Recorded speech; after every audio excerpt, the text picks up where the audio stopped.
What would it take for Victor Wembanyama to become the greatest NBA player of all time? Not the greatest of his era, not the greatest international player, not the greatest big man, the greatest, period. That's the mountain. And it's not just tall, it's historic. Because when we talk about the greatest of all time, we're not talking about potential. We're talking about names carved into the foundation of basketball itself.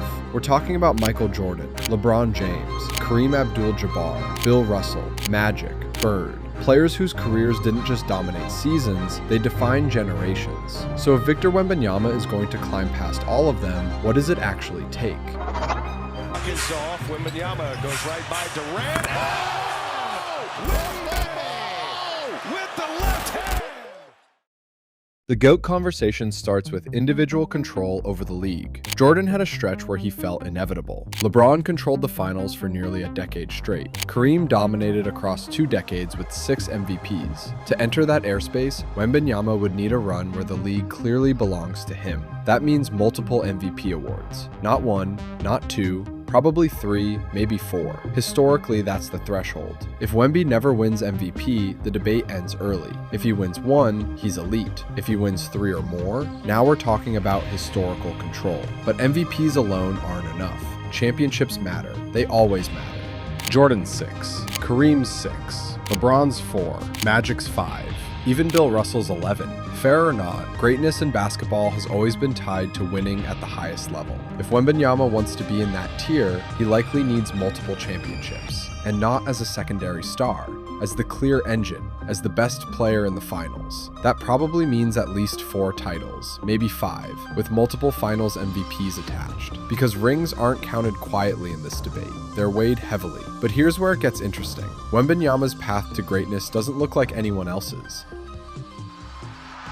He's 7'4", with guard skills. He blocks shots like a generational rim protector. He shoots threes off the dribble. He handles in transition. He can switch onto wings. There has never been a player with this combination of size and perimeter fluidity. That uniqueness is his biggest weapon. To become the GOAT, Wemby doesn't just have to match legends. He has to redefine what a player can be. Jordan dominated as a scoring guard. LeBron dominated as a point forward. Kareem dominated with longevity and an unstoppable move. Wembanyama's argument would have to be built on versatility at an unprecedented scale. Imagine a player averaging 28 to 30 points per game, 12 rebounds, 4 assists, and 3 to 4 blocks for a decade. Imagine a defensive player of the year who's also in the MVP race every single season. That's the kind of two-way supremacy that could bend the conversation. Because here's something crucial. Defense matters. Jordan made all defensive teams. LeBron anchored elite defenses in his prime. Kareem protected the rim for years. But if Wembanyama becomes the best offensive player in the world while also being the most feared rim protector in the league, that's historically rare territory.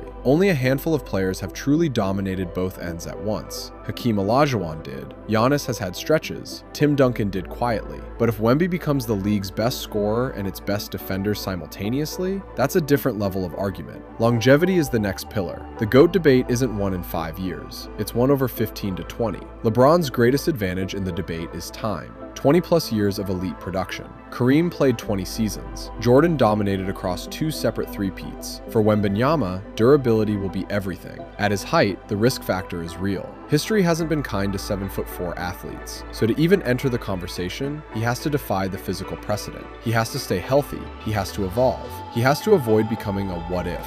Because the greatest player ever doesn't peak briefly, he endures. And then there's the cultural impact. This part often gets overlooked, but it matters more than people admit. Jordan globalized basketball. LeBron defined player empowerment. Magic and Bird saved the NBA in the 80s. Steph Curry changed how the game is played. If Wembanyama becomes the GOAT, he won't just stack stats. He'll influence the direction of basketball itself. Maybe he ushers in an era where 7-footers are trained like guards from childhood. Maybe he shifts roster construction permanently. Maybe teams prioritize length and versatility at a new scale because of him. The GOAT isn't just dominant, he's transformative.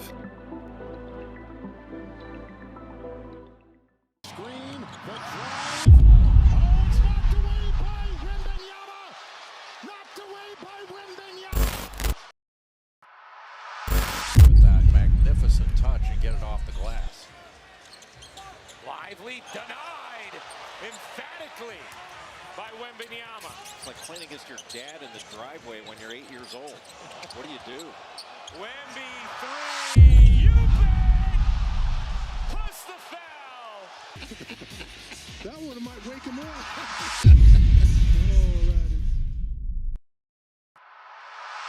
Now let's talk about narrative. Fair or unfair, the greatest ever usually has defining moments. Jordan had the shot, the flu game, the shrug. LeBron had the 3-1 comeback against the 73-9 Warriors. Kareem had iconic finals runs. Magic had a 42-point game at center as a rookie in the finals. For Wemby, it will take legendary playoff performances, the kind that live forever. A 50-point finals game, a 15-block playoff masterpiece, a Game 7 takeover that becomes mythology. The GOAT isn't built quietly, he's built in pressure. And finally, the competition factor. One reason Jordan's legacy is so strong is the context of his era. One reason LeBron's case is so powerful is the strength and evolution of the modern game. If Wembanyama dominates in an era loaded with talent, Luka, Jokic, Giannis, Tatum, Shea, future superstars still rising, and consistently outperforms them on the biggest stage, that strengthens his claim. The higher the competition, the stronger the case. So what would it realistically take? Multiple MVPs, 4 or more championships, multiple finals MVPs, sustained two-way dominance, longevity across at least 15 elite seasons, iconic playoff moments, cultural transformation,